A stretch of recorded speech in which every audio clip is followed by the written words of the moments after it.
खालिए खाना खा लिए हाँ ना फूल रखो बैठिए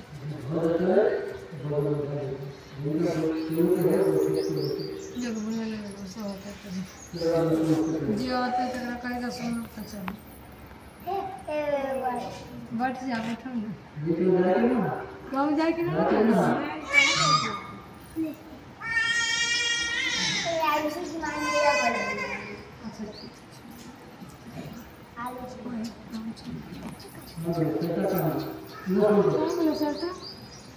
सरता के दाल चढ़ल नहीं आत नहीं बैठा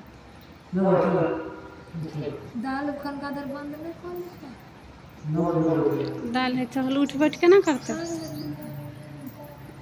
ठीक है ना में हाय फसल है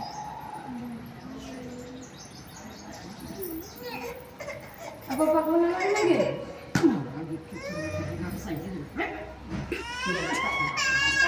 ना चल जाती घर में सुन का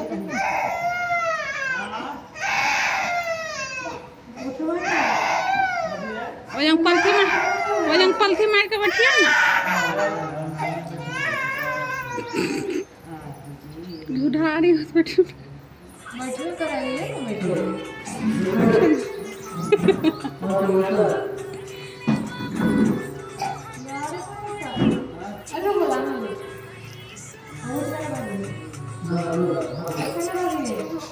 दोनों है बामे हाथ उठे से देना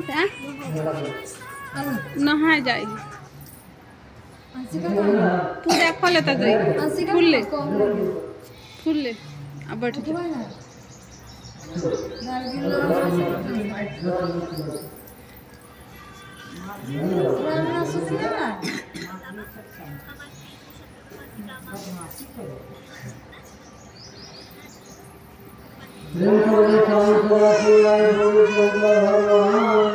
बैठ जाइए मंदार की माला थे जिनका पुष्पात अलौकिक है और मनु की माला थे जिनकी जटा अलौकिक है जो माइक के दाई न क्या और जो दीवाना है ऐसे श्री पार्वती जी का सूक्ष्म रूप प्रणाम करता हूँ। दाई के दाई हाथ में उठा लो दाहिना हाथ में उठाओ दाहिना हाथ में रमणीय कैलाश पर्वत की शिखर पर बैठे हुए श्री पार्वती जी से कहती हैं कि हे माता हमें कोई दुख व्रत या पूजा बताइए। जो सब धर्मों से सरल हो, जिसमें परिश्रम भी कम करना पड़े लेकिन फल अधिक मिले। हे नाथ, यदि आप उन पर प्रसन्न हो तो यह विधान बताइए। हे प्रभु, किस तप व्रत या धारण से आज मध्य भगवान रहित आप जैसे महाप्रभु होते करते हैं। शिवजी बोले कि हे देवी सुनो, मैं तुमको एक व्रत जो मेरा सर्वस्व और छिपाने हो गया, लेकिन तुम्हारे प्रेम से वशीभूत होकर मैं तुम्हें बताता हूँ। शिवजी ने कहा कि भारतवासी जैसे नक्षत्रों में चंद्रमा, ग्रहों में सूर्य, वर्णों में ब्रह्मा, देवताओं में विष्णु भगवान, नदियों में गंगा, पुराणों में महाभारत, वेदों में सामवेद और इंद्रियों में मनुष्य है। सब पुराणों और वेदों का सर्वस्व विश्व कहा गया है। मैं तुम्हें एक प्राचीन व्रत बताता हूँ, एकाग्र मन से सुनो।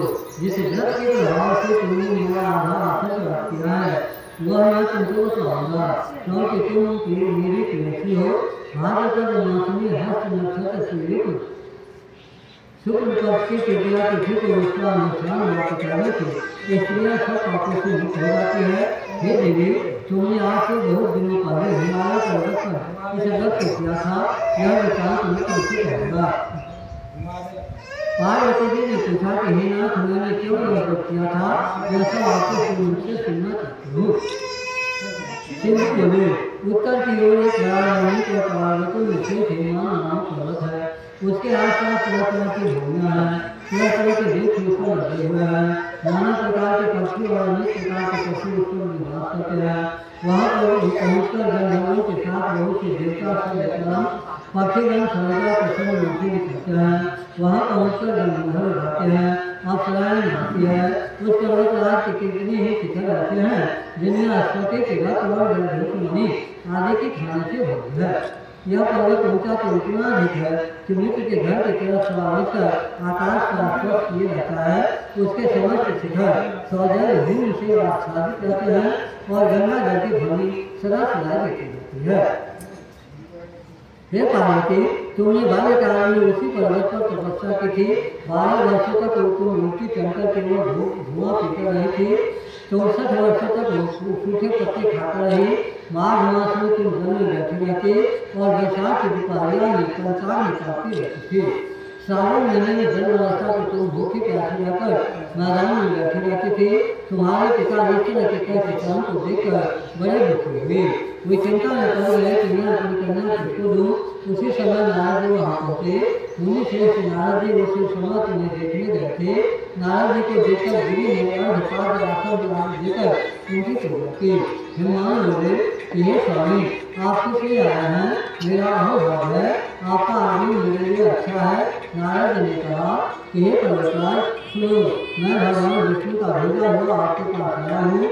आपको चाहिए कि यह योग्य कन्या रत्न किसी योग्य वस्तु को दें।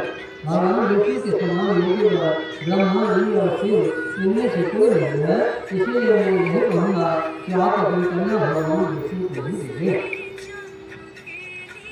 हनुमान ने कहा कि भगवान विष्णु स्वयं मेरी कन्या ले रहे हैं और आप यह संदेश लेकर आए हैं तो मैं उन्हें अपनी कन्या दूंगा। हनुमान की इतनी बात सुनकर मुनिराज नारद आकाश में विलीन हो गए। उनकी कामना सरस्वती जगह जगह वाली भगवान विष्णु के पास पहुंची। वहाँ हाथ जोड़कर नारद जी ने भगवान विष्णु से कहा, हे देवी सुनिए,